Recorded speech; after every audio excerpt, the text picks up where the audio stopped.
Muy bien, buenas tardes. Hoy yo les voy a hablar sobre el EPOC y el asma. Muy bien. Siguiente, por favor. Vamos a empezar con el EPOC y vamos a hablar primero sobre sus puntos claves.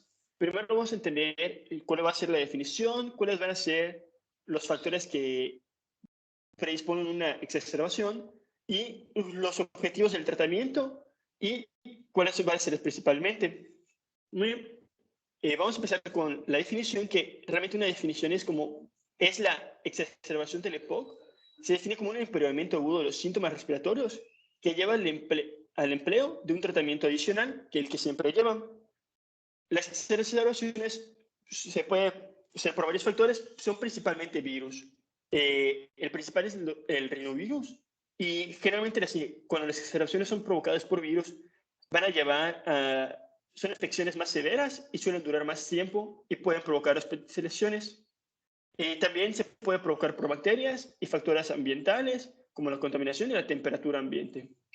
Y el objetivo del tratamiento, todo esto lo vamos a indagar más profundo, va a ser reducir al mínimo las repercusiones y prevenir los episodios posteriores, porque en una exacerbación, aunque sea pues leve, esto va a tener repercusiones en el estado previo del paciente, y si a veces esta se prolonga por más tiempo, puede ser que el paciente no regrese al estado previo. Siguiente, por favor.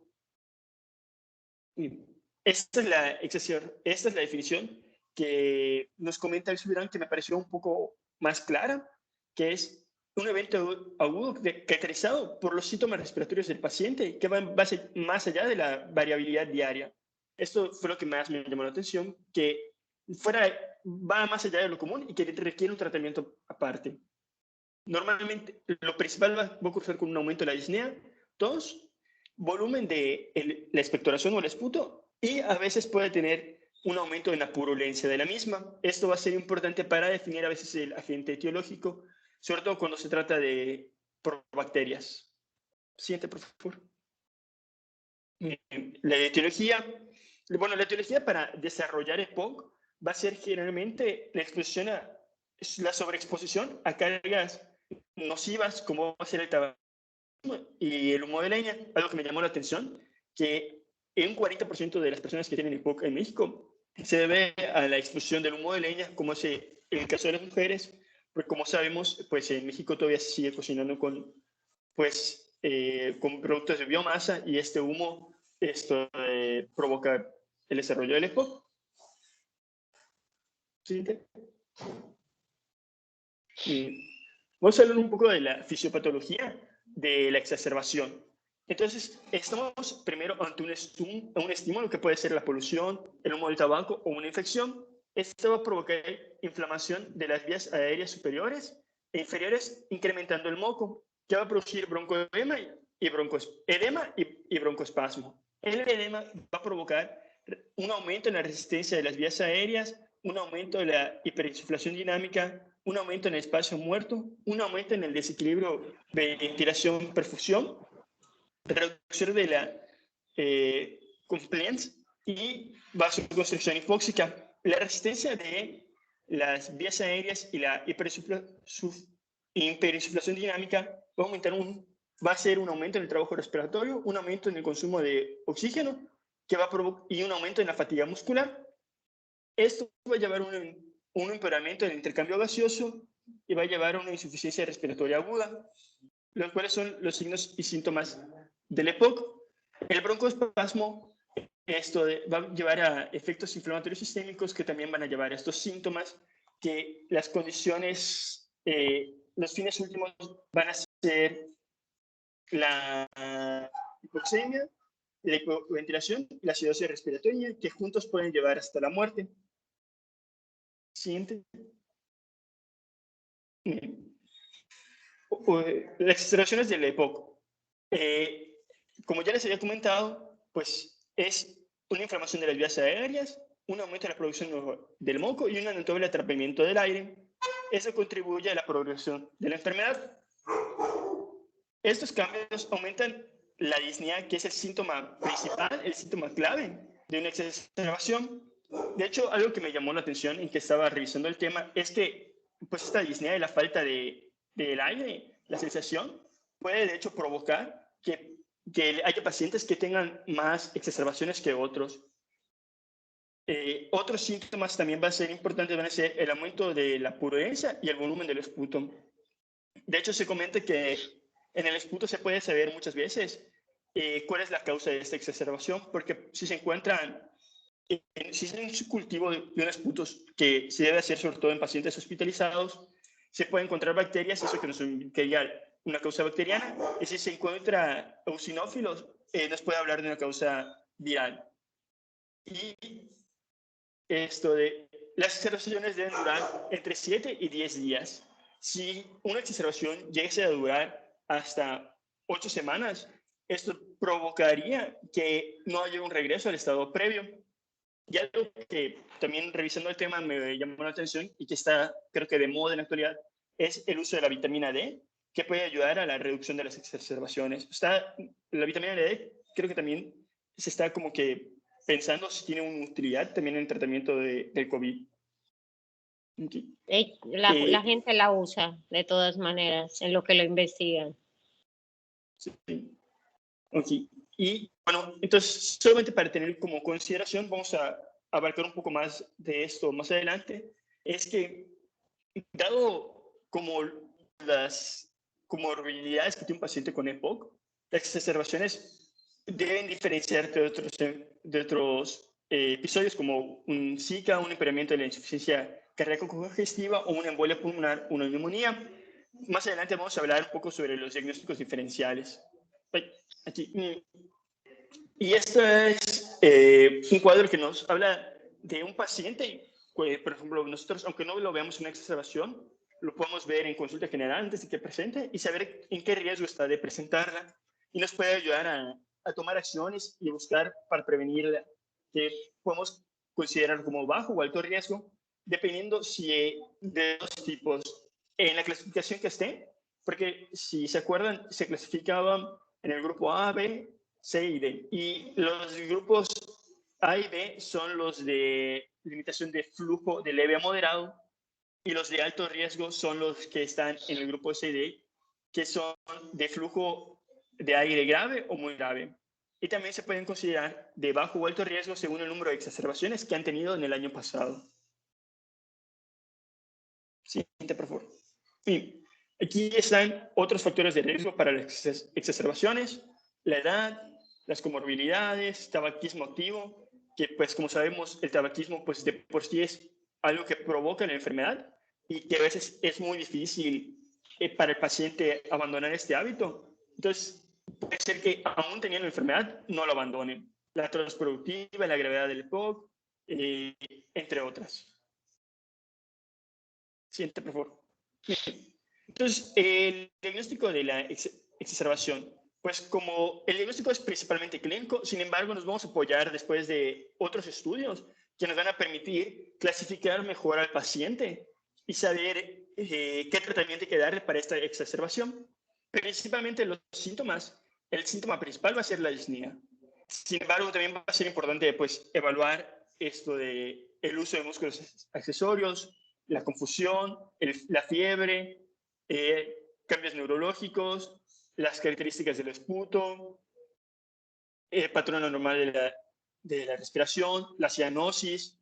Estos temas estos van a ser importantes porque también son los que principalmente vamos a usar para la clasificación del paciente y también para saber qué tipo de oxigenoterapia le podemos dar o le debemos de dar.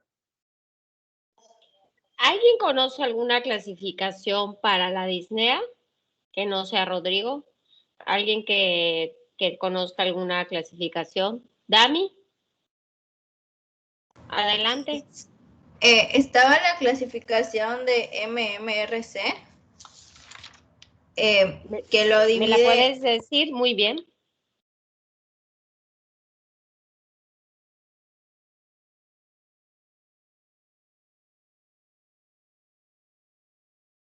Dami, ya lo dijiste y no te oí.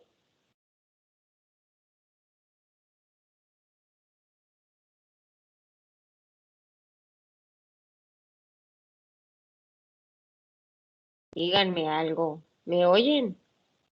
Sí le escuchamos, doctora. Doctora, ¿Sí lo, se escu- escucha. sí lo escuchamos, doctora? ¿Y Solamente a la Dami primera. qué le habrá Teams la sacó pasado? Dami. A lo mejor se le Creo que descargó. el Teams la sacó. Ah, ok. Bueno, Dianey, adelante. Yo había leído sobre la escala de Disney modificada por MRC, que es una escala similar a la Nija más o menos, en donde pues aquí se va a valorar los grados de disnea en los estadios 1, 2, 3 y 4, dependiendo de la severidad de la disnea. O sea, en el estadio 1 prácticamente el paciente está bien, puede realizar sus actividades normales y solo cuando hace un esfuerzo muy, muy grande presenta la disnea. Y en la 2, por ejemplo, al subir escaleras, en la 3, por ejemplo, a seguir una distancia, o sea, se va incrementando la disnea conforme realicen las actividades. La 4 es el estadio en el cual incluso estando en reposo ya tiene disnea. Es una clasificación muy utilizada esta que dijo Dianey, que era la misma que iba a mencionar Dami. Es una de las clasificaciones más utilizadas en los casos de insuficiencia respiratoria aguda. Ya la vi que ya la puso Rodrigo, la está compartiendo en el chat. Efectivamente, es de las más utilizadas. Se utiliza más para los casos relacionados a patrones respiratorios, y la de la clasificación de la New York Heart, que veremos la próxima semana, Dios mediante, estará más para lo que es insuficiencia cardíaca. Esta clasificación de la disnea es bastante útil, bastante usada y sencilla de hacer, ¿no? Eso es para la clasificación de la disnea. Obviamente, para la otra parte de los signos, bueno, pues allá tendrían ustedes que apoyarse de lo que son los datos de dificultad respiratoria que ya habíamos comentado en la clase pasada, si no me equivoco. Adelante, Rodrigo.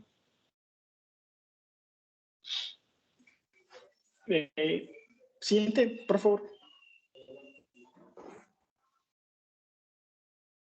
Bien. Entonces, al ingreso del paciente va a ser importante tomarle la saturación y una gasometría. En estos pacientes los datos más importantes va a ser la hipoxemia y la acidemia. Y además va a ser importante tomarle una biometría hemática, una química sanguínea y unos electrolitos séricos. Y son encontradas en una leucocitosis y equilibrios eléctricos. Se puede realizar, como ya había comentado, un cultivo al esputo. Y también se puede, en caso de fiebre, se debe realizar un hemocultivo. También se debe realizar una radiografía de tórax, porque muchos de los síntomas, muchos de los diagnósticos diferenciales se pueden hacer a través de una radiografía de tórax, y también en algunas circunstancias, si la clínica lo dice y lo sospechamos sobre todo, podemos considerar tomar un dímero D si sospechamos de embolia pulmonar. También, bueno, ahora, por ejemplo, con lo del COVID, el dímero D ha adquirido una mayor importancia. ¿Alguien sabe cuánto es el dímero D que se ha relacionado, por ejemplo, en el caso de tromboembolia, cuánto, y en el caso del COVID, cuánto? ¿Qué cantidad de dímero D? ¿Alguien lo ha revisado? La cantidad que se ha relacionado ahora actualmente para pacientes con COVID, pacientes con tromboembolia pulmonar. Bueno, mientras lo revisan, en cuanto a la saturación de oxígeno, ya no terminé de decirles las clases pasadas cuáles son las que pueden interferir con la medición, pero no olvidar algo que estuve leyendo luego en el chat, que es, por ejemplo, comentaron uñas pintadas o en general algún colorante o algo en los dedos. También es importante que el pulso sea regular, que sea un pulso bueno, un adecuado llenado capilar, pero por ejemplo, si el paciente está chocado, si el paciente tiene pulso débil, si el paciente tiene cianosis, por ejemplo, algo que interfiera con la lectura. A veces, por ejemplo, la anemia también dificulta la lectura.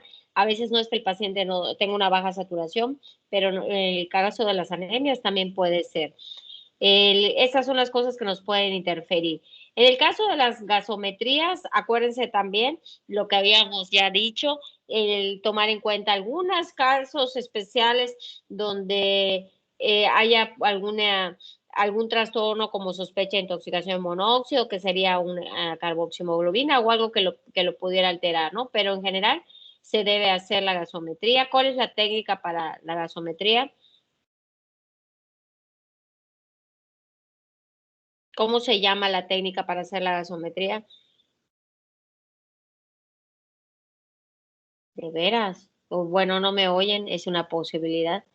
Rodrigo ya escribió lo del dímero D, que son alrededor de más de 1000 nanogramos y es muy, pues asociado como un patrón para los pacientes con COVID, ¿no? Que pacientes de mal pronóstico que tengan un dímero D arriba de 1000. Desde arriba de 500, pues ya existe la sospecha.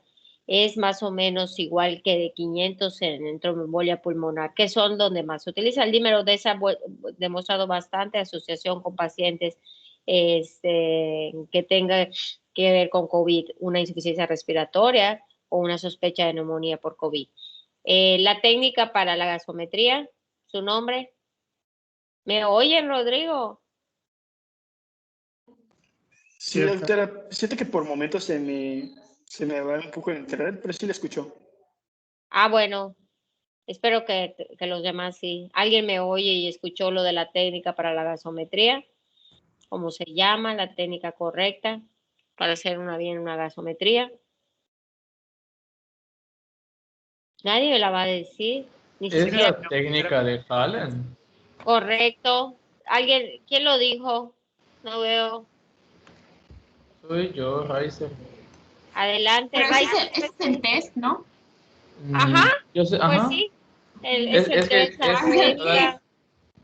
Creí Bueno, ¿y que la cómo se hace? maniobra tenía un nombre específico. No, sí, no tiene. ¿Cuál es el test de Allen? ¿Cómo se hace? si,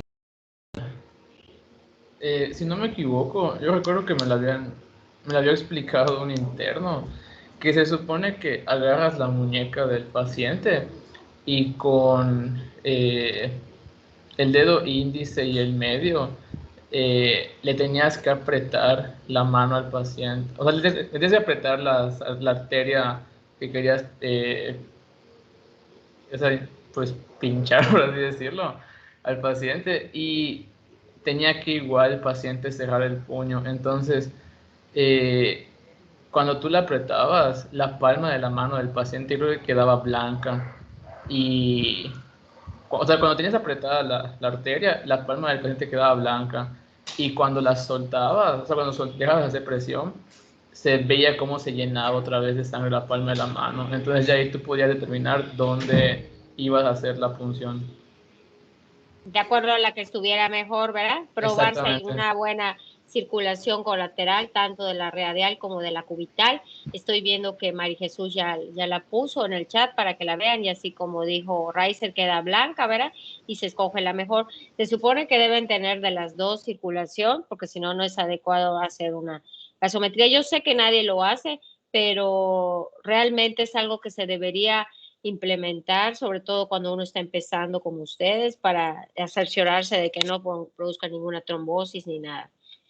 Y en cuanto a los criterios de gravedad que tiene aquí Jaime, lo único que yo agregaría a esto, como les he venido comentando a lo largo de estas dos clases, es que el paciente no debe tener ningún dispositivo. Para que uno piense que haya una PO2 de menos de 50 o para es como todo esto, es al 21%. Obviamente la CO2 no debe estar en general elevada más de 70, aún con otra PO2, pero la PO2 estaríamos hablando de sin dispositivos de oxígeno.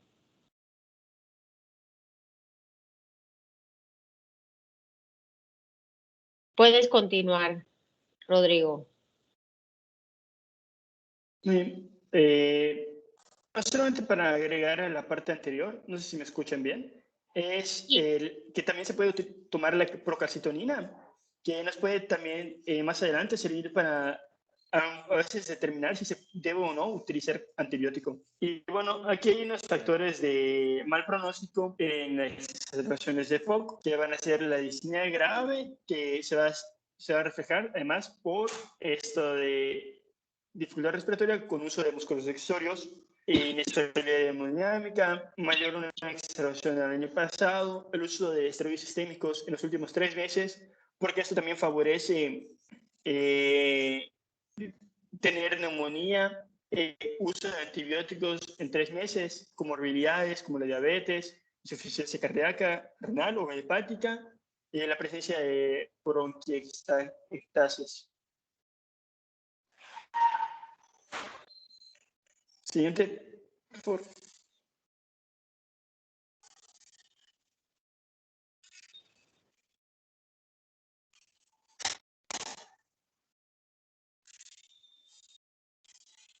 ¿Ya cambió de diapositiva? Ya, Rodrigo. Ahora sí. Ok. Esto de... Ahora son los diagnósticos diferenciales que habíamos que tomar en cuenta en estos pacientes, que ya es un poco los que les había comentado, ¿no? La neumonía, un neumotórax, un embolismo pulmonar, un edema pulmonar debido a reacciones cardíacas, arritmias cardíacas, como el flúter. Entonces, por ejemplo, va a ser importante pues tomar esos exámenes que dije antes para poder hacer esta diferenciación y poder acercarnos a un diagnóstico diferente. Entonces, solamente hay que tener en cuenta que no porque nuestro paciente con EPOC llegue con insuficiencia respiratoria o con dificultad respiratoria, va a ser por una exacerbación, sino hay que también investigar una posible causa. Siguiente, por favor. Entonces, ¿qué más le pediríamos al paciente para el diagnóstico? Sobre todo para los diagnósticos aparte, diferenciales. No tú, Rodrigo. Yo le tomaría gasometría,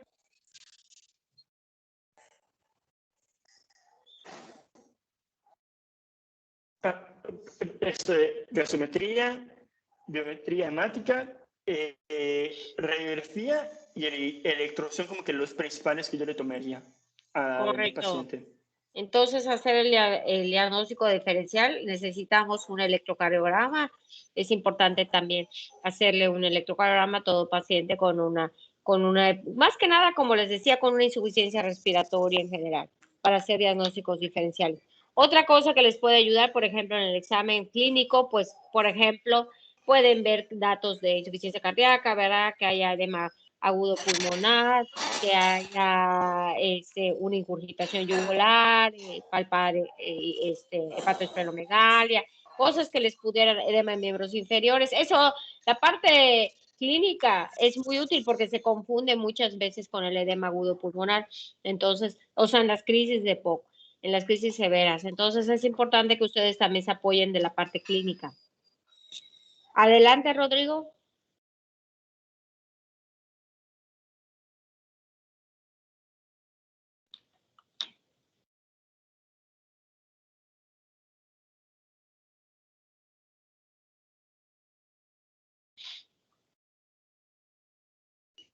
Muy bien, siguiendo con la clasificación, no, el anterior estaba bien.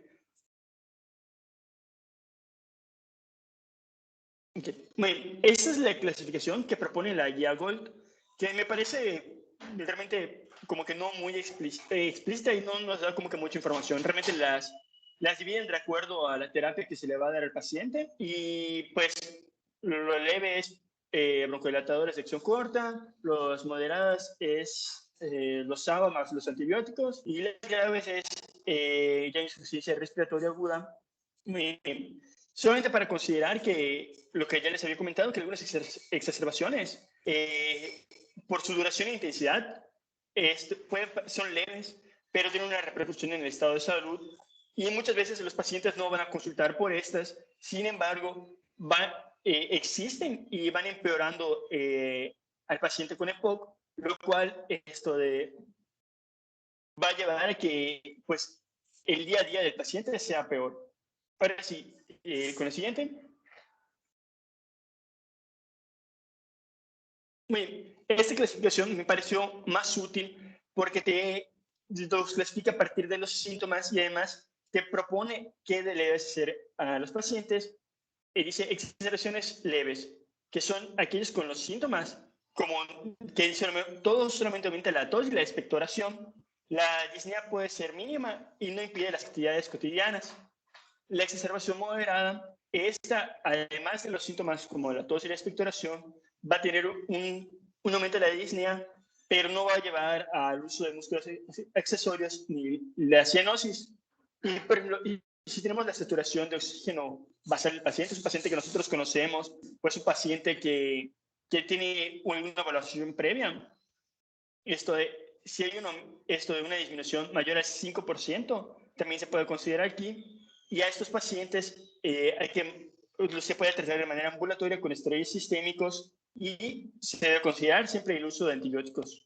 Y ya las observaciones graves, esas ya son pacientes que deben de ser admitidos a hospitalización, que más adelante les voy a explicar cuáles son los datos para ingreso a hospitalización. Y los extremadamente graves son con síntomas muchísimo más manifiestos y presentan insuficiencia respiratoria grave, con acidosis respiratoria, y eso requerirían entrar a unidad de cuidados intensivos, que más adelante les voy a también decir cuáles son las indicaciones para el ingreso a esta unidad. No la quites, espérame, para que antes de que nos digas tú el tratamiento, ¿cuáles serían los...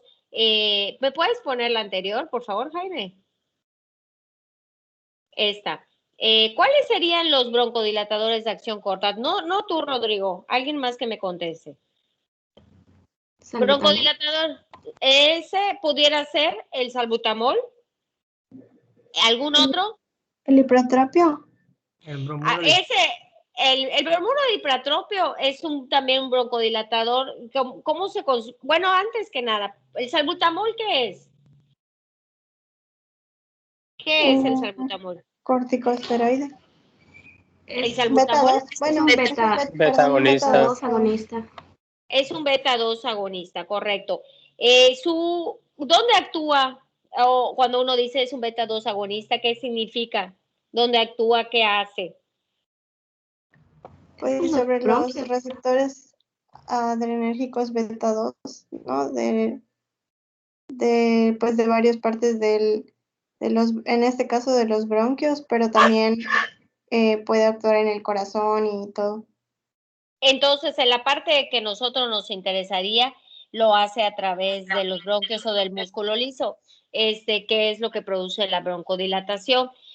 Como efecto colateral serían sus efectos a nivel cardíaco, que ¿cuáles sería? ¿Cuál es en el corazón? Taquicardia. Exacto, y puede producir algunas arritmias, que esa es de la parte mala. ¿Cuánto es la dosis recomendada en el caso del salbutamol? Porque el salbutamol puede ser inhalado en spray, pero a veces se dificulta un poco, sobre todo en estos pacientes, porque no coopera. O sea, en las crisis que ahorita ya nos dijo Rodrigo que nos va a poner, por ejemplo, el paciente con una crisis moderada o grave, obviamente no le pueden dar nada oral, no se lo deja. Entonces, a veces manejarlo por vía inhalada es complicado. Generalmente se prefiere por nebulización.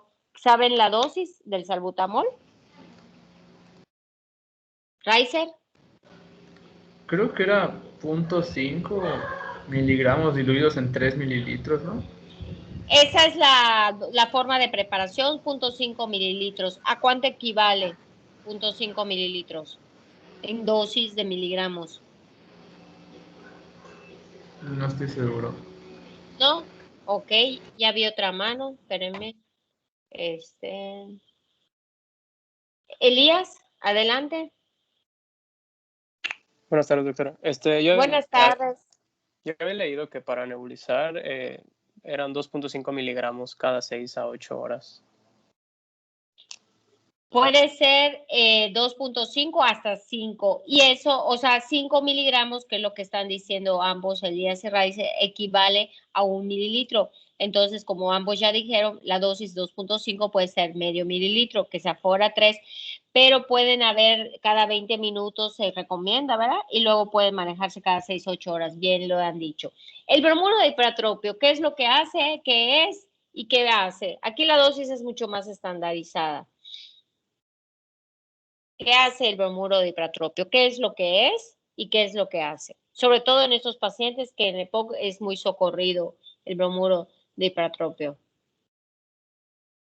Pues es un anticolinérgico. Correcto, Valentina. ¿Y qué hace al ser un anticolinérgico? Pues igual dilata el músculo liso. Produce broncodilatación. ¿Qué otra cosa tiene de particular el bromuro de hipratropio, que es por lo que también se usa en pacientes con EPOC, además de esta broncodilatación, por ser anticolinérgico? Está fácil. ¿Alguien que se acuerde? Está muy fácil. De hecho, cuando vean toxíndrome se van a acordar, porque es lo contrario. Algo que produzca Reiser. No estoy seguro, pero disminuye la densidad del moco con disney lefo. Exactamente. Así es. Elías. Era eso, doctora, que era más fácil como la secreción de moco. Exactamente, que produce cierta como que disminuya o cierta resequedad o que disminuya la secreción de moco, y eso, como ya había explicado hace un ratito Rodrigo, que es característico del paciente con EPOC, a diferencia del paciente con asma, entonces puede ser que haya una mayor secreción o una mayor presencia de secreciones. Por lo tanto, el uso del anticolinérgico disminuye estas secreciones, ¿no? Que es algo que es predominio en pacientes con EPOC. El bromuro de hipratropio puede ser inhalado también. Son también de acción corta, el bromuro de hipratropio. Están los de acción larga, que son los que más bien se dejan para el tiotropio, y eso se dejan más bien para el paciente que ya se va a manejar como un paciente con EPOC crónico, pero no para la crisis. Para la crisis se utilizan los de acción corta como el bromuro de hipratropio. Muchas veces ya viene combinado para nebulizar directamente, viene ya con lo que son los beta-2 agonistas.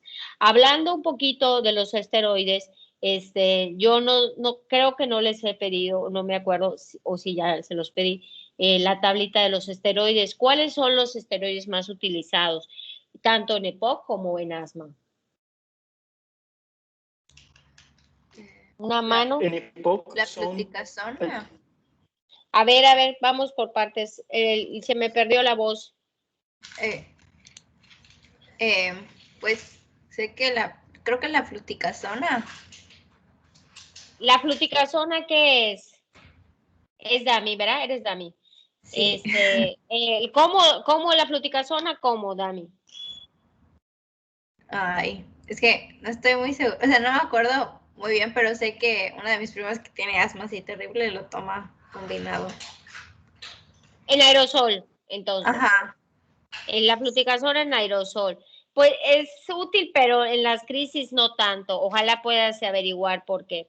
Entonces, es útil, sí, es inhalado también, pero en crisis no es tan utilizado. ¿Quién más me dice qué otros esteroides podemos utilizar? ¿Qué pasó con Andrés? Mometasona.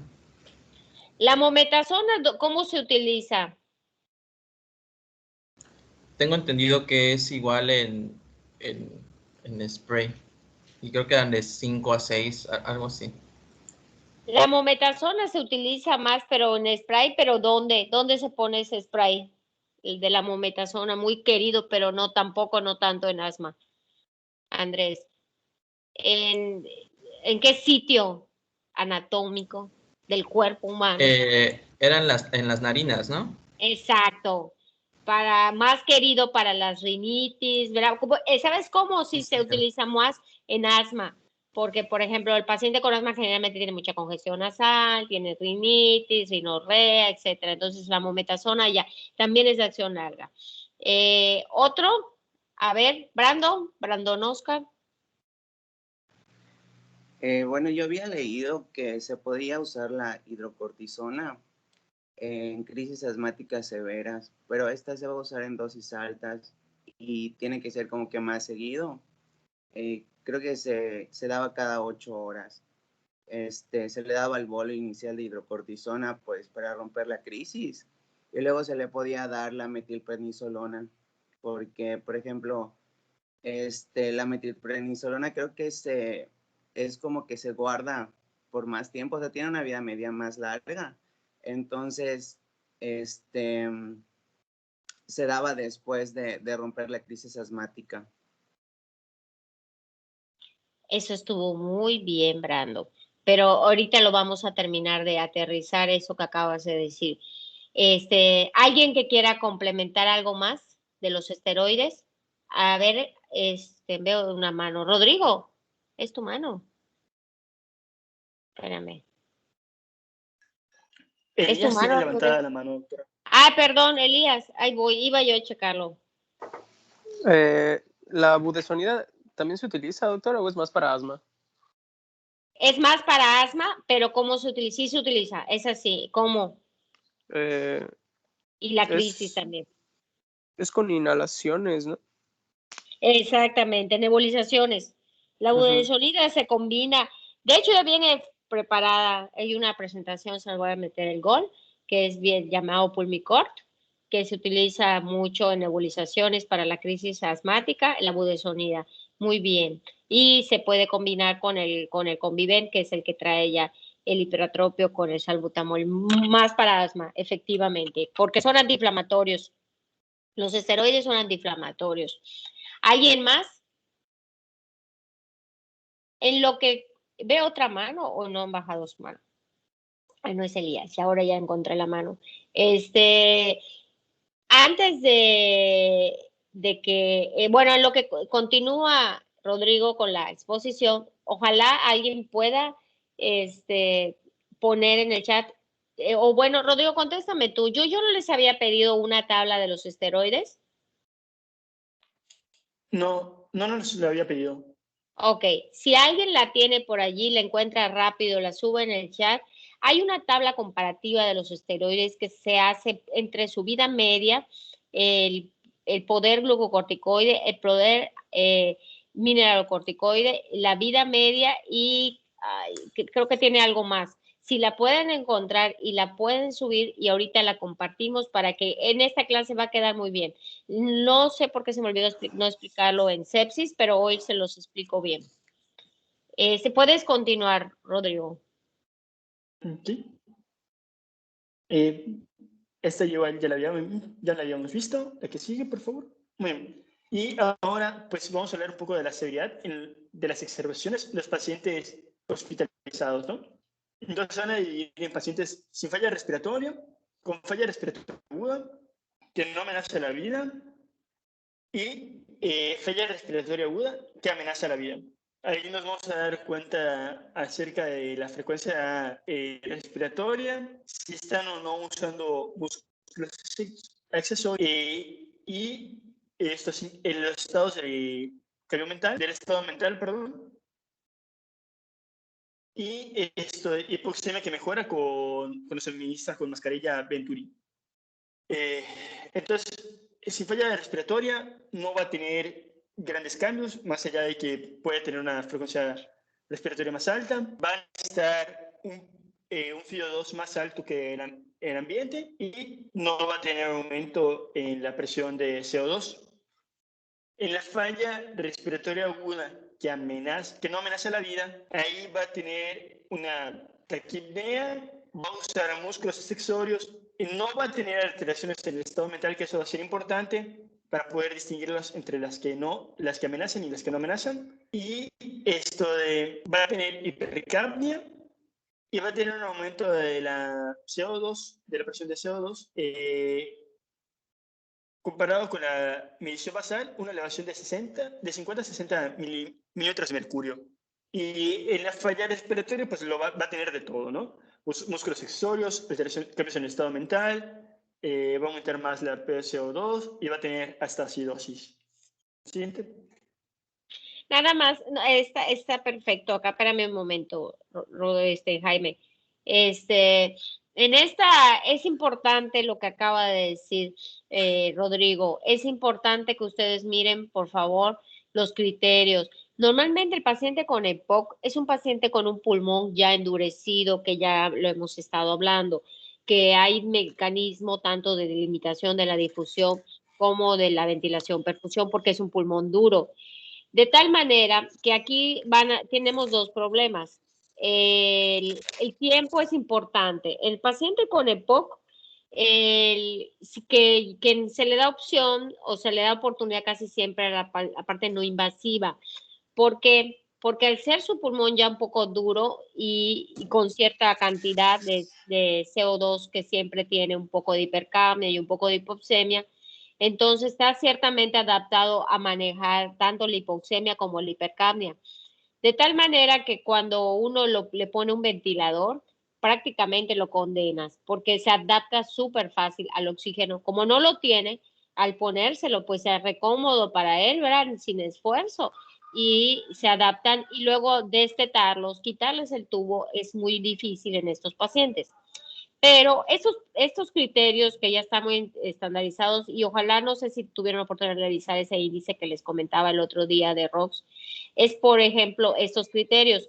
Si uno, por ejemplo, le pone un dispositivo y ve que no mejora, entonces la posibilidad es de que vaya a necesitar una intubación. Si lo vamos a hacer, considerando también o directamente puede ser antes de poner una mascarilla Venturi, etcétera. Si directamente vamos a pasar a la intubación igual debe ser temprana.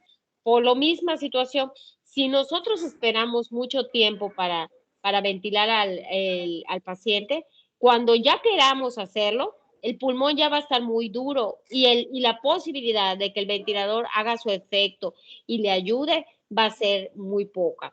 Entonces, es importante, como les comentaba, tener en cuenta estos criterios, valorar la ventilación invasiva de acuerdo a la parte de la CO2, la frecuencia respiratoria, el paciente, el estado mental, el cansancio, ver la fatiga, todo eso, y tomar en cuenta que si no lo logran o no pueden, entonces tendrían que pasar directamente a la ventilación mecánica.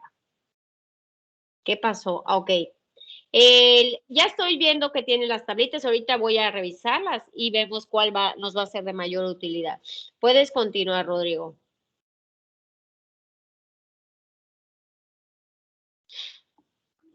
Bien, aquí están los criterios para la hospitalización del paciente. Entonces, puede ser que, o sea, nos podemos encontrar en diferentes situaciones, ya sea que estemos en la sala de urgencias en un hospital o estemos en la atención primaria. Entonces, al valorar al paciente hay que ver estos síntomas, que son síntomas severos como el empeoramiento de la disnea en reposo, frecuencia respiratoria alta, disminución de la saturación de oxígeno, la confusión, la somnolencia, la falla respiratoria aguda, comienzo de nuevos signos como la cianosis o edema periférico, sin respuesta al tratamiento de la exacerbación y presencia de otras comorbilidades como falla cardíaca, diabetes mellitus, cosas que ya habíamos comentado. Y también hay que considerar, sobre todo en México, que, bueno, es lo que comentaba Surán, que por ejemplo hay muchos pacientes que a veces se le dan las indicaciones y pues tú puedes notar que no ha entendido las indicaciones y cómo tratar o abordar su problema. Entonces, en esos pacientes debemos de tener un cuidado especial y ingresarlos para poderles darle un tratamiento adecuado. Siguiente, por favor. Y esta es para los cuidados intensivos, ¿no? Que va a ser una disnea severa que responde inadecuadamente a la terapia en la sala de urgencias. Cambios en el estado mental, hipoxemia y empeoramiento de la acidosis a pesar de recibir oxigenoterapia. Ahorita vamos a ver cuáles son las indicaciones de la ventilación mecánica invasiva y no invasiva. Todos estos pacientes, se los voy a adelantar, van a estar de oxigenoterapia de alto flujo porque les mejora y permite tener mayor control sobre cómo se le está administrando el oxígeno. Y también en pacientes que tengan inestabilidad hemodinámica. Siguiente, por favor. Bien. Ok, esto es el tratamiento.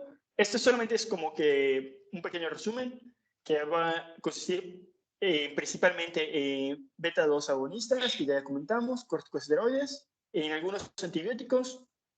No se debe usar metilxantinas y la ventilación mecánica no invasiva es la mejor manera para dar tratamiento a estos pacientes, o sea, de oxigenoterapia me refiero. Respecto a los broncodilatadores, sobre todo los beta-2 agonistas, vamos a hablar de que no hay diferencia en la manera de administración entre mascarilla o los sprays, o sea, los inhaladores menores de dosis media. Lo que sí va a ser importante recalcar en estos va a ser que la mascarilla es más fácil la administración en pacientes más graves, ¿no? Por ejemplo, pacientes que, pues, por ejemplo, les cuesta trabajo sincronizar el disparo con la aspiración o la manera de la dosis. Esto va a hacer que sea más fácil aplicar la dosis con la mascarilla. Más adelante voy a comentar acerca de cuál es la manera de aplicarla y se debe seguir usando en estos pacientes la medicación de base. Por ejemplo, sabemos que de acuerdo a cómo estaban clasificados en A, B, C o D, esto tiene un medicamento. Entonces ese medicamento lo deben seguir recibiendo a pesar de que están con otro medicamento para la exacerbación. También se puede usar el bromuro de hipatropio, que más adelante les voy a mencionar también cuál es la dosis. Respecto a los glucocorticoides, se recomiendan los sistémicos porque recuperan la fracción de la FEP1 y mejoran la oxigenación, disminuyen el riesgo de una recaída y la falla del tratamiento y el tiempo de hospitalización. Solamente en algunos pacientes se puede usar inhalada y su uso prolongado, como ya les había comentado, aumenta el riesgo de la neumonía. Y de los antibióticos se debe usar sobre todo en pacientes con esputo purulento, que fue lo que ya les comentaba. Disminuye su uso disminuye la mortalidad a corto plazo, disminuye el riesgo de falla del tratamiento y no todos los pacientes se van a beneficiar de antibióticos. Algo que les comenté es lo del esputo, ¿no? Que creo que yo he repetido varias veces. Y esto me llama mucho la atención porque tiene bastante sensibilidad, pero no tiene tanta especificidad. Entonces, por ejemplo, si estamos en una situación en la que no contamos, por ejemplo, con procalcitonina, que nos puede ser un buen marcador para distinguir entre cuáles y no, darles antibiótico, podemos utilizarlo y considerar darlo. Más adelante les voy a mostrar cuáles son los antibióticos más usados aquí en México y cuáles son las dosis y la duración que se debe usar. También se pueden apoyar, por ejemplo, la presencia de fiebre, ¿verdad? El cambio de coloración del esputo, pero también, por ejemplo, la fiebre también es una buena pauta para saber que hay una infección está sobrellevando también el cuadro. Sí. Y siguiente. Entonces, los objetivos del tratamiento van a ser minimizar el impacto de las exacerbaciones y prevenir el desarrollo de eventos subsecuentes. Como vamos a ver, cuando tratemos de dar de alta un paciente, vamos a ver que un paciente no se debe de ir sin un plan para su día a día, ¿no? Y dependiendo de la severidad y de la exacerbación, se le podrá dar tratamiento extrahospitalario como siguiendo las indicaciones que vimos anteriormente. Siguiente, por favor. Entonces, el paciente que acude a urgencias siempre se debe administrar oxígeno suplementario, determinar si amenaza su vida y considerar la ventilación mecánica no invasiva. Siguiente, por favor. Esto ya es la dosis y cómo se utiliza cada medicamento. El salbutamol en disparos se utiliza de esta manera. 1 o 2 disparos cada hora por 2 o 3 dosis. Y después 2 a cada 4 horas según la respuesta del paciente. tanto en asma como en EPOC va a ser importante que siempre estemos pegados al paciente, que estemos evaluando cómo está respondiendo al tratamiento. En el tratamiento, si se le da nebulizado al paciente, se le puede nebulizar de 2.5 a 5 miligramos cada 30 minutos por 3 dosis. Y después, cada 4 a 6 horas se le puede usar. Perdón. Y el bromuro hepatropio se puede usar de 250 a 500 microgramos. Esto es en mascarilla por 3 dosis y luego cada 6 a 8 horas. La prednisona va a ser vía oral y va a ser 40 miligramos por 5 días. Y la metilprednisona va a ser 60 miligramos IV cada 24 horas por 72 horas. También comentaba el Suviram que se puede utilizar hidrocortisona cada 100 miligramos cada 6 a 8 horas por 72 horas en pacientes que no toleran la vía oral o que están intubados. Siguiente, por favor. Bien, estos son los antibióticos que comenta Esperan, de cuáles se deben usar y cuáles son las dosis y por cuánto tiempo. Esta presentación ya la subí al Teams, entonces si alguien le quiere revisar con más calma y esto de leer, pues ya está disponible para ustedes. Siguiente. Bien, entonces, las terapias adjuntas va a ser considerar la fluidoterapia, diuréticos, anticoagulantes, tratamiento de comorbilidades y aspectos nutricionales. Como ya les había comentado, encontrar estrategias para que el paciente abandone el hábito tabáquico y se debe tener cuidado sobre todo en aquellos pacientes con riesgo de trombosis venosa profunda. Sí. Sí, nada más aquí quisiera retomar unos puntos. En cuanto a los esteroides que mencionó Rodrigo, lo de prednisona es oral, ¿verdad? Tomarlo en cuenta, lo dijo él, 40 miligramos. La dosis oral es normalmente para la crisis leve. Puede ser que sea para la moderada, pero generalmente en el hospital es intravenosa. Bien lo explicó hace un momento, ¿verdad? Por la respuesta, la respuesta es más pronta, la acción es más rápida, etcétera. En cuanto a lo que es el paciente, les comentaba hace un ratito, muchas veces el paciente tiene otras enfermedades que puede ser además enfermo renal, un paciente cardiópata, etcétera. El uso de diuréticos puede ser algo que también les pueda auxiliar en el tratamiento, siempre y cuando el paciente tenga alguna patología que lo amerite. Allá también pueden vigilar la función renal, etcétera, edema, lo que les decía. Evitar sobrehidratar a los pacientes, pero también no deshidratar, o sea, no es el mismo el paciente de edema agudo pulmonar que uno le deja sin líquidos, prácticamente para tratar de sacar todo, que a este paciente que normalmente ciertamente puede entrar con algo de deshidratación, entonces es importante líquidos de base. En cuanto al uso de antibióticos, ya lo mencionaron, Dianey está preguntando si se puede usar la clasificación Antonisen, la respuesta es sí, Dianey, se puede utilizar la clasificación Antonisen, también es una clasificación reconocida y utilizada, y el uso de antitrombóticos como las heparinas de bajo peso, pues hoy en día, como todos ya lo saben, ¿verdad? Que parte de lo que es la insuficiencia respiratoria ha venido a traer un nuevo panorama con esto del COVID y las medidas antitrombóticas son de parte de la pauta estelar del tratamiento, ¿no? De la primera parte del tratamiento, el uso de esteroides y los antitrombóticos está totalmente indicado, sobre todo el paciente con una enfermedad de moderada grave, la postración, aunque no tenga tanto riesgo de trombosis venosa, pero sí va a estar postrado, sí va a estar acostado, va a estar intubado con ventilación no invasiva.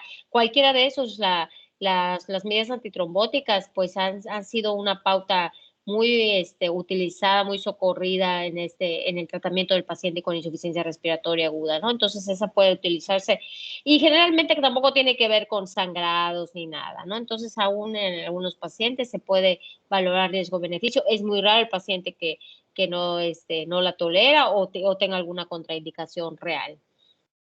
Adelante, Rodrigo. Gracias. la oxigenoterapia es la piedra fundamental del tratamiento. Y pues nuestro objetivo va a ser mantener la saturación entre el 88 y el 92%. Es lo que dice actualmente la guía Gold. Sin embargo, el Subirán también comenta que podemos usar como otro parámetro, es la presión de oxígeno.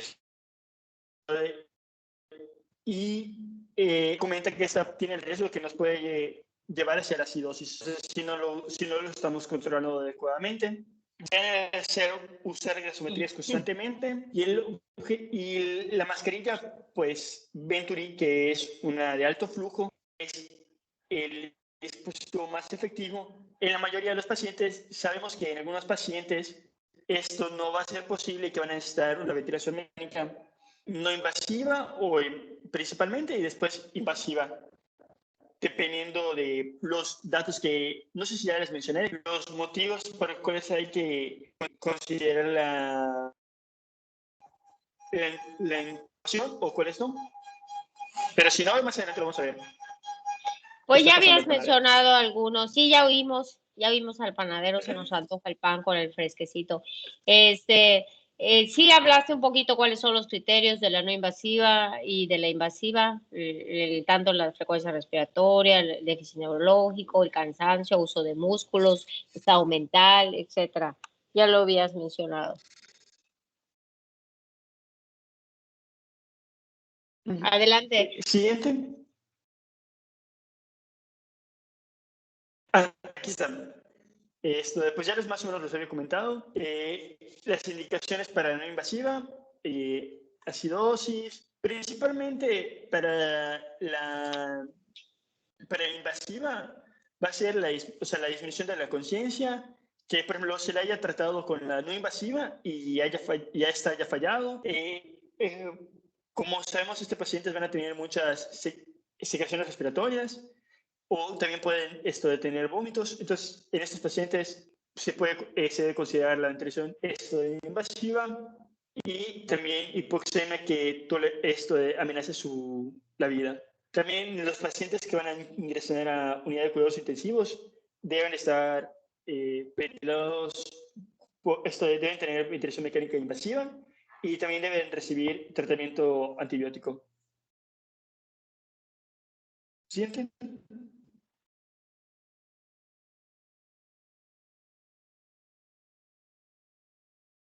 Ya cambió de... Ahí está.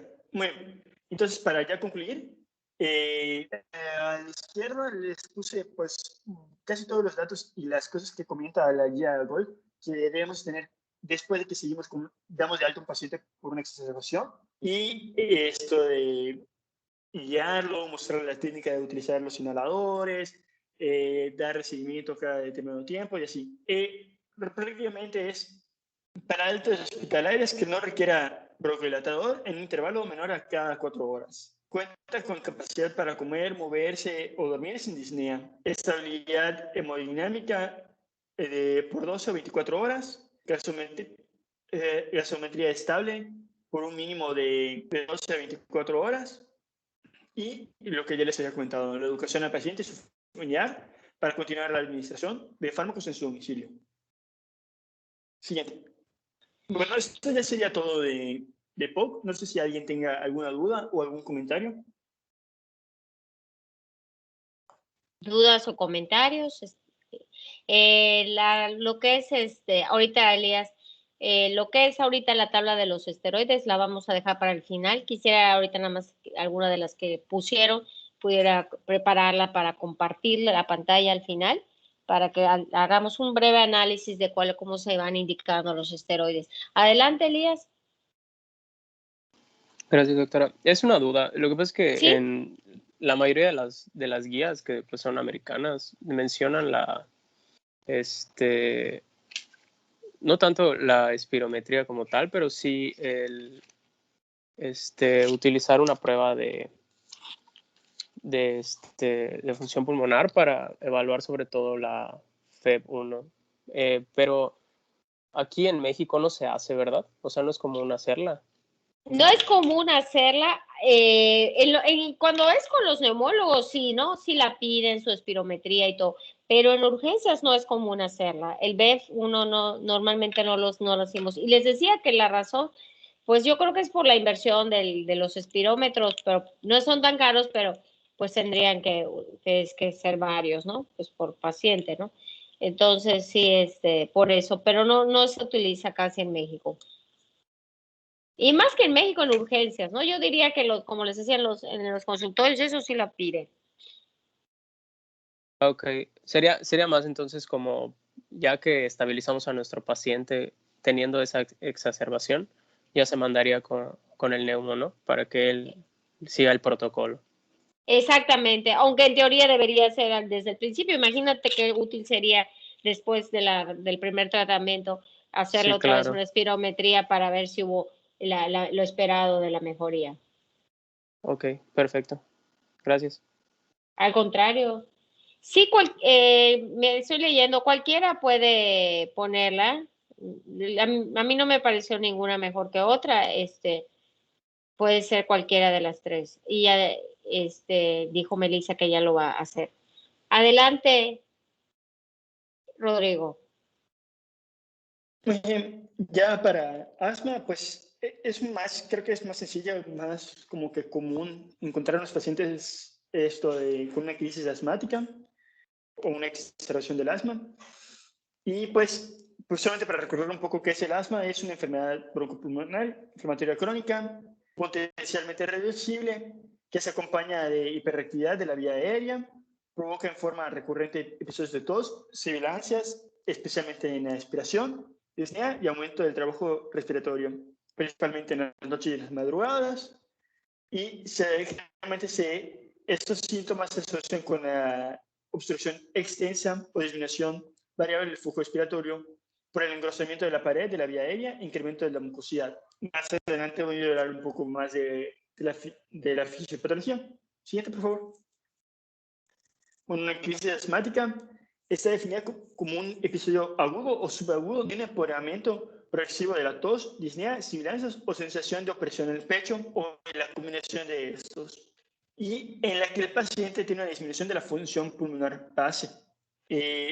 Factores predisponentes para la exacerbación del asma es alérgenos, agentes ocupacionales, infecciones virales, bacterianas, exposición al frío, ejercicio, consumo de aires, pólipos nasales, sinusitis y inclusive la menstruación.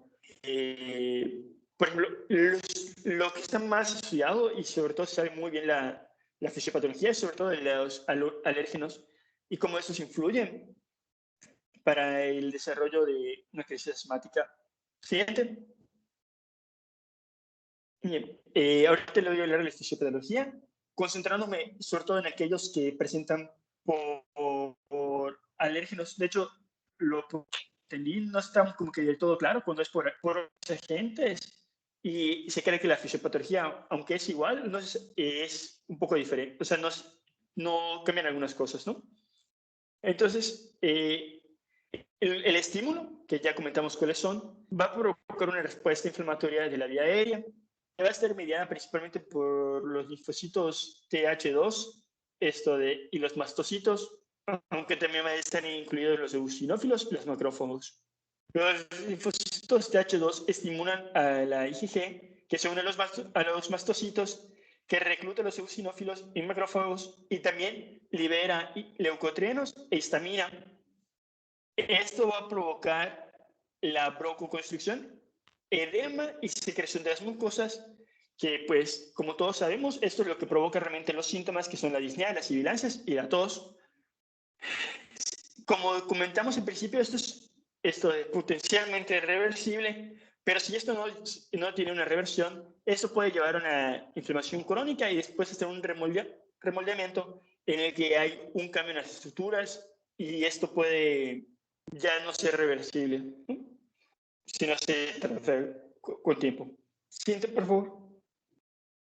Bien.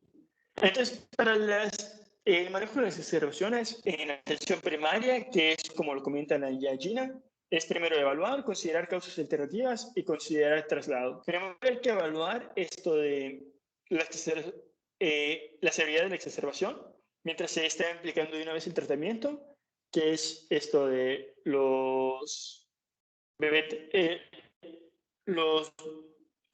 broncodilatadores de acción corta y oxígeno. Y para evaluar esto que estamos haciendo, lo que vamos a evaluar va a ser la disnea, que va a ser pues, por las preguntas que nosotros le hagamos al paciente, si aún puede hablar o no. Básicamente les muestro un cuadro que creo que es mucho más claro y mucho más sencillo de ir viendo en qué casillas cae nuestro paciente y saber a partir de ahí cómo tratar, qué hacer con él. Y también la función pulmonar. Se comenta que para el diagnóstico del asma sí va a ser necesario una espirometría. Sin embargo, para una exacerbación no va a ser necesario hacer una espirometría para saber cómo está en ese momento el paciente. Considerar causas alternativas de falta de aire, sea por algo en la vía respiratoria superior o la inhalación de un cuerpo extraño o embolismo pulmonar. Esto lo podemos ver por la clínica, por ejemplo, si las sibilancias solamente de un lado, si las sibilancias son en todo momento y así. Y considerar el traslado si nosotros no tenemos las herramientas necesarias para atenderlo. Y también si la severidad del paciente es más grave, también se puede considerar el traslado. Y de hecho, al final les puse un esquema y un diagrama de flujo de qué hacer con nuestro paciente. Siguiente, por favor.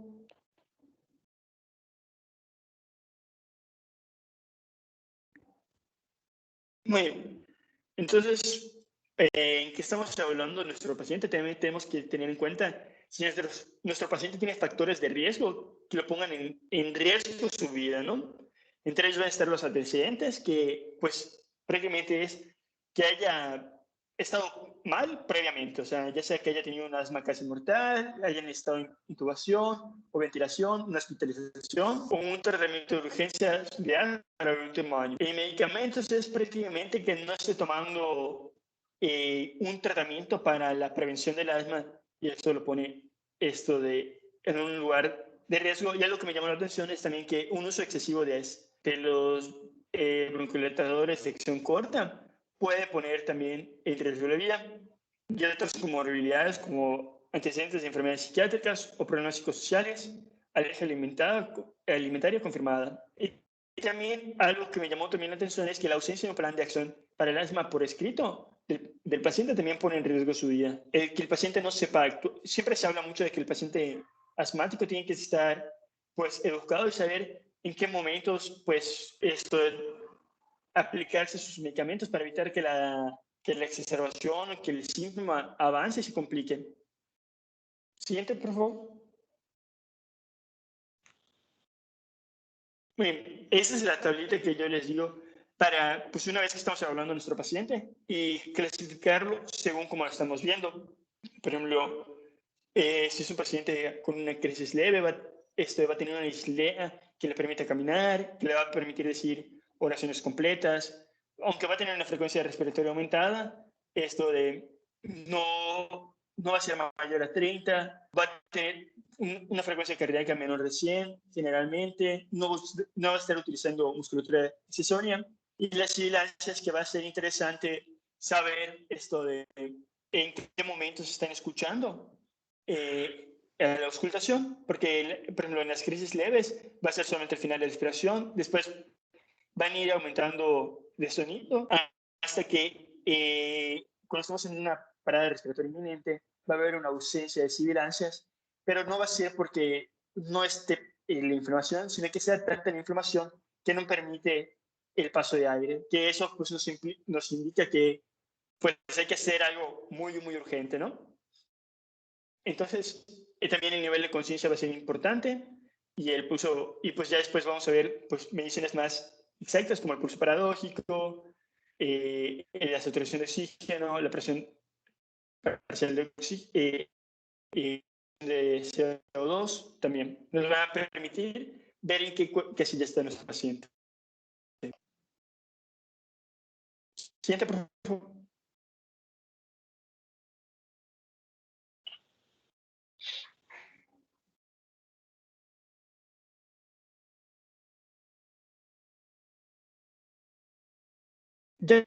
Ahí está. Bien. Y también luego podemos saber qué tan rápido fue la instalación y esto nos va a permitir saber dos cosas, ¿no? Pero si es una instalación muy rápida, que al menos de 3 horas, habla de que hay mayor como que riesgo o de gravedad, pero también que la respuesta del tratamiento va a ser más favorable y más rápida. Y esto solamente, o sea, bueno, le está pasando muy rápidamente, aunque entonces tengo que actuar aún más rápido para poder poner estable a este paciente. Siguiente, por favor. Muy bien. El tratamiento del asma es una secuencia continua que va desde el automanejo del paciente, por eso hay que debería tener escrito hasta el manejo de síntomas más severos en atención primaria, el servicio de urgencias y el hospital. Y por eso está el siguiente diagrama.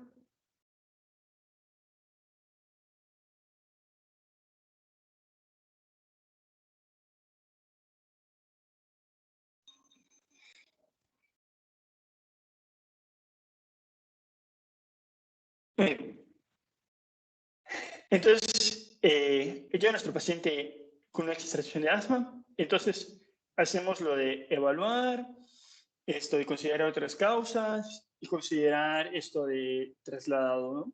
Entonces, se trata de asma, sí, hay factores de riesgo de muerte relacionados, que son los que ya vimos, y considerar la severidad de la exacerbación. Si es una leve o moderada, ya vimos cuáles son los datos que podrían estar en estos casos. Hay que iniciar el tratamiento y el tratamiento va a constituir prácticamente el salbutamol de 4 a 10 inhalaciones mediante un dispositivo, el spray, el dosis, se me fue el nombre del dispositivo. Bueno, el spray, sí, más espaciador. Y Ajá, ese es normal. Durante 1 hora. Sí. Luego está, en adultos se va a usar la prednisona, 1 miligramo por kilogramo, máximo 50 miligramos. Y oxígeno con flujo controlado, que para activar la saturación de un 93 al 95%.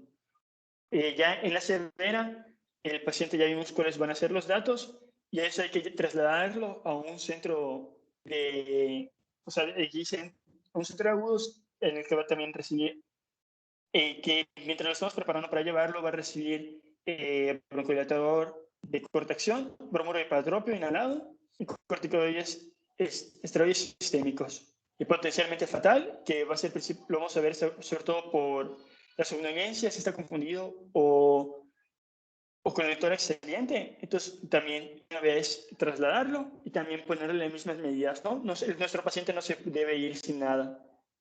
Siguiente. Bien.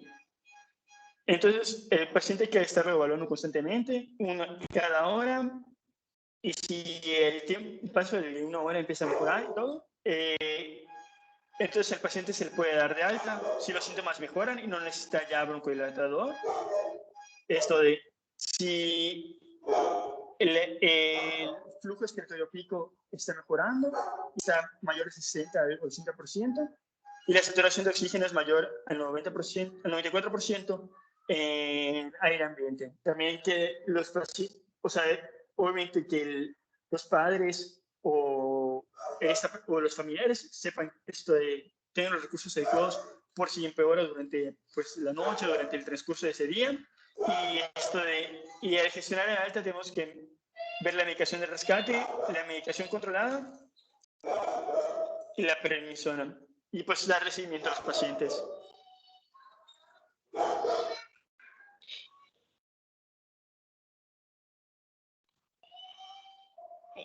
Pues la última, Rodrigo, muchas gracias. Sí, muy bien. Gracias, Jaime, también. Puedes ir poniendo la tuya, Melissa, por favor. Tengo una pregunta. ¿Las metilxantinas se utilizan, Rodrigo? ¿Se pueden utilizar? Se utilizan. En asma no vi nada, o sea, en la GINA realmente no vi nada que en la exacerbación dijera que se utilizara. Sin embargo, para el EPOC está, o sea, prohibido prácticamente. Dice que no se debe utilizar muy claramente y muy fuertemente. Ok. ¿Alguien leyó algo acerca de las metilxantinas? ¿Qué es lo que hacen? ¿Se utilizan? ¿Se pueden utilizar? ¿Alguien lo revisó? ¿Qué son las metilxantinas? ¿O qué hacen? Y también si alguien leyó o sabe algo de lo que es el sulfato de magnesio. ¿En alguna recomendación? Quiero pensar que nadie lo sabe. Nadie sabe ni cómo actúan las metilxantinas. Bueno, perdón. A ver, ¿quién? No, ya se me fue. A ver. No sé, ¿quieres hablar, Rod?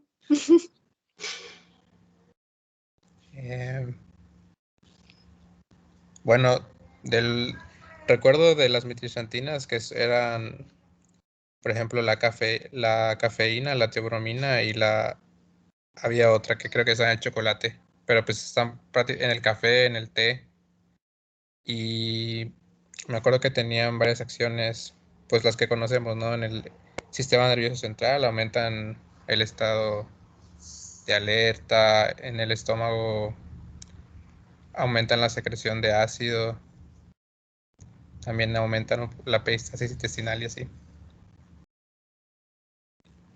Ok. ¿Y sabes si se utilizaban en asma o se podrían utilizar? Pues no recuerdo creo que sí las había leído, pero no son como primera línea ni nada. No, para nada. Y de hecho, no, digamos, son casi como tercera línea, recomendaciones así, 3. Ya casi historia. Ajá, exacto, pero puede ser que las vean por allí. A ver, enví tu mano, Elías.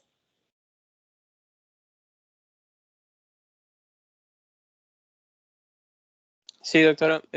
Bueno, en el Washington menciona que se puede utilizar la teofilina de liberación prolongada en dosis bajas, que son 300 miligramos al día, pero, o sea, dice que es un tratamiento complementario a un antiinflamatorio que ya tiene el paciente con asma persistente y sobre todo para el control de síntomas en la noche. Pero pues dice que su uso es limitado por su estrecha ventana terapéutica. Sí, ¿sabes por qué? ¿Qué producen también? Parte de lo que comentó Rodrigo, ¿qué pueden producir?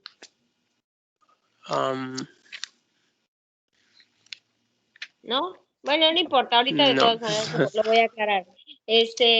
Y esta que dijo Elías en particular, que es la teofilina, es para el paciente crónico. Van a ver que varios pacientes con EPOC crónico lo utilizan a dosis más bajas, puede ser incluso de 100 miligramos día, pero generalmente la teofilina es oral y se maneja en el paciente con neumopatía crónica. Estaba yo viendo, a ver, Reiser, adelante. Doctora, no estoy muy seguro, pero ¿no es sulfato de magnesio? ¿Se les daba a veces a las embarazadas? Sí, se da. No se les daba, se les da, pero Es en para... asma. En asma no estoy seguro, solo me acuerdo que se lo daban a las embarazadas cuando rotamos en toco. Creo que era para la eclampsia, para la preeclampsia, si no me equivoco. Es correcto, se les da a las embarazadas, pero en asma se utiliza. No estoy seguro, es la primera vez que lo escuchaba para asma. ¿Me lo escuchas? Ok, muy bien. A ver, Cristian. Yo lo acabo de investigar, doctora. A ver, ¿quién? Igual, chequé que era en el manejo de asma grave, agudo. Sobre todo en pediatría, decía donde lo vi, pero no estoy segura. Y que es antagonista del calcio, entonces inhibe la contracción del músculo liso bronquial y pues favorece la broncodilatación.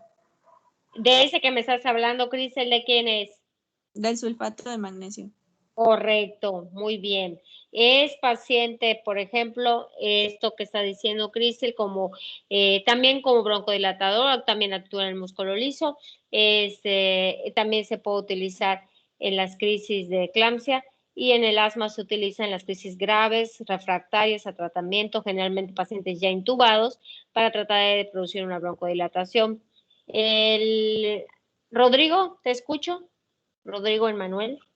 Solamente era para comentar eso, de que el sulfato de magnesio se puede usar cuando ya nuestros tratamientos normales se han tratado de usar y no han funcionado. Mi perro, perdón. Se puede utilizar para tratar de evitar llegar a la intubación, pero dice que no se debe retrasar esta en los pacientes. Es correcto, Rodrigo, es correcto. Estaba yo leyendo ya el chat y estaba revisando pues las cosas colaterales. De las metilxantinas, la más utilizada a nivel institucional, aunque es muy poco utilizada efectivamente, ya dijo Rodrigo que es cosa de historia. Es para la que se utiliza más es la minofilina IV para producir igual algo de broncodilatación. Tiene muchos efectos colaterales, su ventana terapéutica es muy corta, oral es difícil, pero parenteral, intravenoso, todavía ese es efecto, la marca terapéutica es mucho más corta. Puede producir, estaba yo leyendo, efectivamente, arritmias, insomnio, ansiedad, taquicardia, principalmente como aumenta la frecuencia cardíaca, su principal efecto colateral son las arritmias. Y se utiliza también como una línea, pudiéramos decir 2B3 de recomendación para las crisis refractarias. Se utiliza IV, tiene una dosis de prevención, una dosis de mantenimiento y en casos graves se puede utilizar el sulfato de magnesio. Son opciones terapéuticas, en algunas recomendaciones de algunas guías las van a utilizar, posiblemente les toque verlo alguna vez en el hospital. Definitivamente yo creo que la minofilina ya casi no, pero el sulfato de magnesio sí puede ser que lo vean, porque sí hay recomendación para las crisis graves. Y generalmente les decía ya como manejo un poco de sostén para el paciente que ya le hiciste de todo, que es refractario, que ya muchas veces ya está intubado y lo utilizas. Acuérdense que normalmente en el asma el parénquima suele estar sano. La respuesta a la ventilación mecánica es muy buena. La posibilidad de una reversibilidad de un cuadro es alta. Es como para que descanse el paciente, para que mejore, hay que darle tiempo. Normalmente tiene una muy buena respuesta con ventilación mecánica temprana, el paciente grave obviamente, porque su parénquima es un parénquima generalmente también sano. Y no sé si tengan alguna duda de lo que ya hablamos. Quiero pensar que no. Ayúdame, Melissa, te voy a hacer unas preguntas. ¿Cómo se dividen los esteroides según esta tabla? Melissa, tiene que servir tu micrófono, casi es un requisito. Melissa, ¿se durmió? ¿O ya no me oyen? ¿Me oyen? Sí, se escucha. Sí, doctora. Melissa, no me... Pero tengo que quitar la presentación. ¿Por qué? Ya abrí mi teléfono, pero se va a escuchar eco. Ah, ok. A ver, bueno, está bien, Melissa, no me ayudes. Entonces le voy a pedir a ver, ¿quién otra lo puso? A ver, Indra, ¿tu micrófono sirve? ¿Por qué me dan tantos videos? Sí, doctora. Muy bien. ¿Cómo ves que se pueden clasificar los esteroides? ¿Tú cómo ves en esa tabla? Bueno, pues aquellos de acción corta, intermedia y prolongada, además en qué es lo que predomina mayor en ellas, la acción glucocorticoide o mineralocorticoide, así como su vida media también. Perfecto. Entonces tendremos aquí lo más importante, ya lo has mencionado, la vida media, la potencia, que es si es más mineralocorticoide o glucocorticoide, y más la potencia y la vida media. Y todos ellos se comparan en función del cortisol, ¿verdad? El cortisol está ya de primerito encabezando la lista. Ahora, si yo te pregunto, ¿cuáles de esos esteroides, Indra, tiene la vida media más corta? Está fácil. ¿Tú cuál dirías? De los más utilizados, de los que te suenen. El cortisol. Bueno, sí, pero de los que hay, de los que te suenan y de los que hay. ¿Cuáles te suenan y hay? Ah, De hecho, me lo puedes decir todo. hidrocortisona. Ok, ¿cuál otro te suena que hay? Puedes Prednisolona. decir todas, ok. Tú puedes decir todos y yo te Ok. digo. Hidrocortisona, prednisolona, el deflazacort, betametasona y dexametasona. Casi todos hay. Prednisolona, prednisona oral, metilprednisolona IV, diflazacort oral, la triamcinolona no lo recuerdo, la betametasona generalmente es intravenosa, es intramuscular y también puede ser creo que inhalada. Y la dexa pues muy famosa, muy querida en tiempos de COVID, es intramuscular e intravenosa. Entonces yo te digo que de acción más corta de las que están allá, y tú me estás de acuerdo, creo, porque me lo acabas de decir, es la hidrocortisona. ¿Qué problema le verías a usar la hidrocortisona si tiene una vida media, si tiene buena potencia y es de vida media corta? ¿Cuáles serían sus inconvenientes según lo que ves en esa tabla, Indra, de la hidrocortisona? Puede ser algo bueno y algo malo. Pues algo bueno es que tanto la acción glucocorticoide como mineralocorticoide están equilibradas. Y algo malo es que al ser de acción corta tenemos que dar las dosis más veces en el paciente. Muy bien. O sea, ya lo habían mencionado, o sea, tienen que repetir las dosis con más frecuencia porque son de vida media más corta. ¿Y qué otro inconveniente ven que pudiera tener la hidrocortisona? ¿Qué otro inconveniente pudiera tener? Que puede ser... Pues como son glucocorticoides, inmunosupresión, entonces no se pueden dar por tiempos prolongados.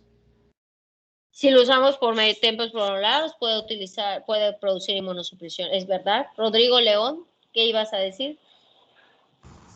Podría ser tal vez que nos interesa más su acción glucocorticoide, pero aún así tiene pues una buena acción un mineralocorticoide y eso podría considerarse pues adverso, tal vez. Ok, que quizá tal vez tenga que ver con lo que acaba de decir Indra, ¿verdad? Que por el tiempo de uso. Y la potencia, ¿verdad? Porque no es muy potente. Tiene la gran ventaja de que es de vida media corta, pero no es muy potente. Si yo te digo, les pregunto, busquen un esteroide que pueda ser parenteral, que su vida media sea más o menos buena y su potencia sea mejor, ¿cuál me dirían?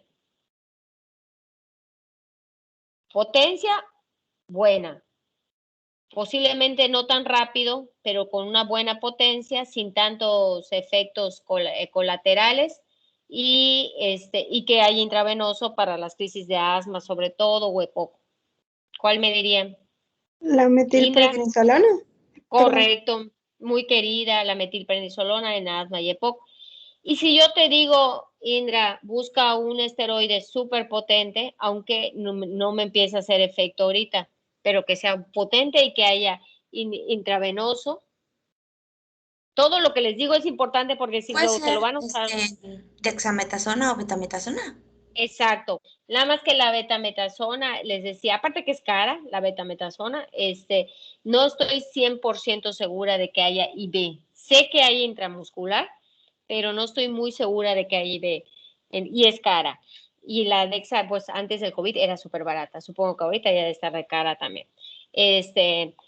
Bueno, entonces el punto es ahora la siguiente pregunta. Si yo les digo en choque séptico, ¿cuál es el esteroide más indicado? ¿Cuál es? Choque séptico. Niños, choque séptico. Esteroide más indicado. Riser. Yo había leído que se daba hidrocortisona. ¿Y ahora por qué crees?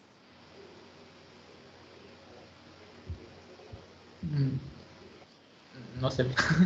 ¡Ah! Había leído Riser. Perdón, es que había leído que se daba mucho, era el principal. Claro. Cuando no funcionaba las catecolaminas ni la fluoterapia, le podías meter hidrocortisona. Pero Hay dos, de hecho lo vimos en sepsis, hay dos características que tiene la hidrocortisona. Brandon. Pues yo había leído que se daban junto con las aminas, debido a que pues inhiben la respuesta inflamatoria y pues igual reducen la mortalidad y la supervivencia del paciente. Y también se usaba porque su efecto pues es muy similar al de cortisol, que venía siendo de 1 a 1. Perfecto, Brandon. Cuando yo daba clases presencialmente chocábamos los 5 y ahora chocamos los 5. Perfecto, porque su efecto es muy similar al cortisol y porque su respuesta para las aminas temprana, que lo mencionaron en la clase de choque séptico, es muy buena. Queridísimo, la hidrocortisona en el choque séptico son dosis bajas, dosis de 100 a 200 miligramos día, lo mencionaron en choque séptico, solo se lo estoy recordando, dosis bajas, lo único que queremos es potenciar la acción de la amina y favorecer el efecto antiinflamatorio y similar al cortisol. 100 miligramos cada 12, 200 miligramos día, puede ser en bomba de infusión también, si tienen bombas, si tienen catéter, si les sobra por ahí una vía, lo pueden manejar así. Ahora, crisis asmática. Solo estamos haciendo un repaso rápido. Crisis asmática, esteroide, querido. Niños, crisis asmática. Prednisolona. Metilprednisolona. Metilprednisolona. SIB es de vida media. Vean la vida media, es una vida media buena, más o menos su primer efecto lo tienen a las primeras 6 horas más o menos. Buena potencia glucocorticoide, casi cero efecto mineralocorticoide. AIB es muy querida, la dosis la mencionó Rodrigo, 1 miligramo por kilo, se puede manejar, dice la recomendación del GINA de 50, pero se puede utilizar hasta más o menos 80 miligramos al día. Dosis estándar, 40 miligramos día, porque su presentación es variable, pero hay de 500, de 80, etcétera. La metilprednisolona, lo malo de la metilprednisolona es lo que habían mencionado, que no es muy rápida. Entonces, si habían dicho, alguien ya había opinado, que se puede utilizar un bolo inicial de hidrocortisona, un bolo alto, que puede ser hasta de 300 miligramos, más o menos, y después de eso le podemos dejar ya la metilprednisolona para no estar dando tantas dosis repetidas de hidrocortisona. Si a mí me pica una abeja y tengo una reacción anafiláctica, ¿cuál utilizaríamos?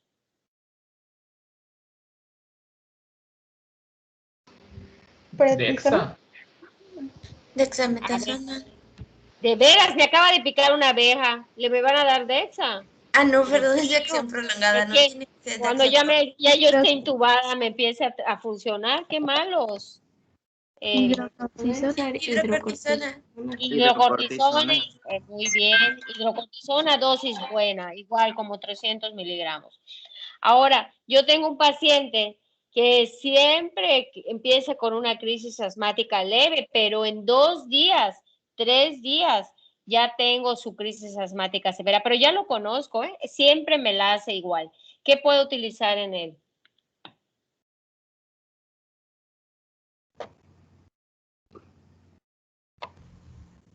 Podría ser dexametasona. Correcto, sin miedo, así es. ¿Por qué? Porque ya lo conozco, porque sé que se me va a poner mal, porque sé que ya en 2, 3 días ya lo voy a tener en la crisis si no la controlo. Entonces, en esos pacientes que no quiero un efecto inmediato, pero quiero son esteroides que se llamaban de depósito, lo voy a tener en 2 días, pues perfecto para mí, ¿no? Entonces, obviamente, tengo un paciente con COVID con una alta respuesta inflamatoria, muy mal, grave, no así que lo tengo en mi casa con su oxígeno como lo manejan mucha gente, sino que es un paciente ya con un COVID moderado, grave. ¿Cuál esteroide le doy? Potente, aunque no tenga un efecto inmediato, pero sí potente, el más potente. ¿Cuál es?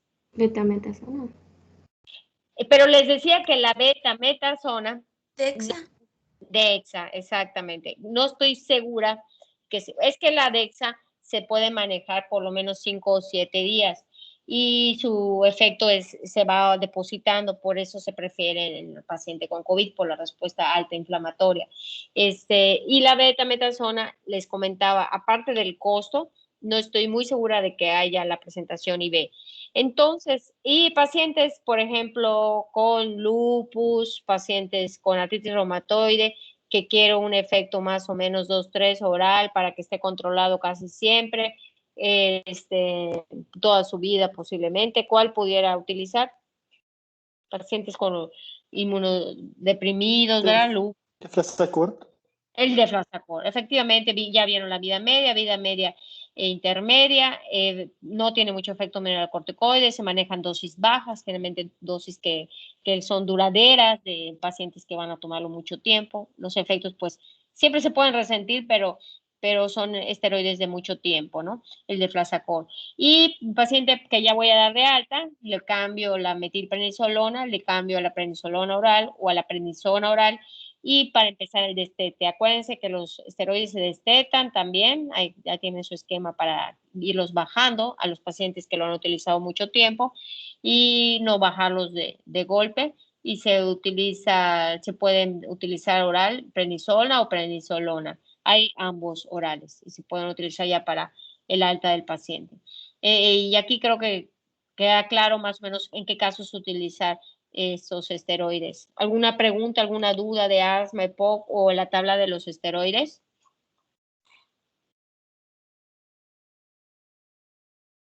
¿Me oyeron? ¿Nada? No, ¿Indra? creo que no.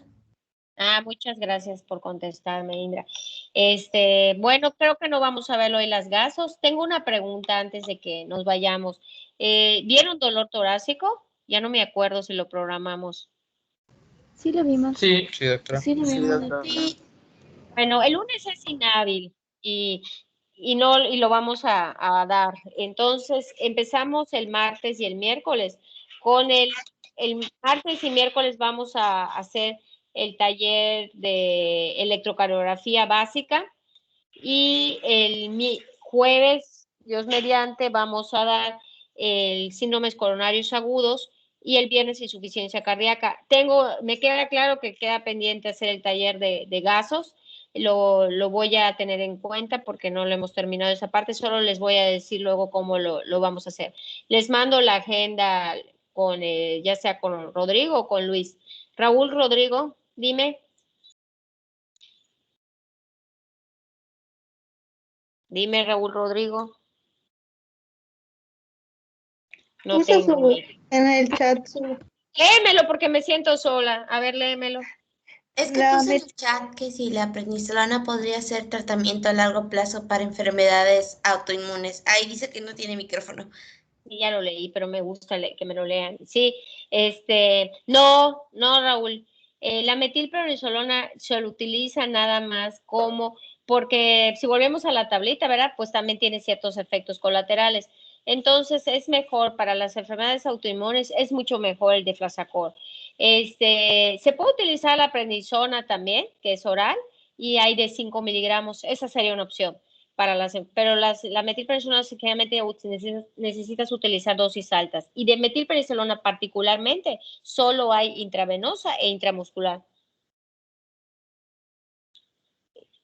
¿Sí queda claro? Ahorita me va a decir, espero que sí. Sí, muchas gracias. Muy bien. ¿Alguien más? ¿Alguna otra duda? ¿Alguna pregunta? El día lunes, ya les decía, no hay clase. Nos escuchamos Dios mediante el próximo martes. Empezamos con el taller de electro. Se los hago llegar bien ya con Rodrigo o con Luis.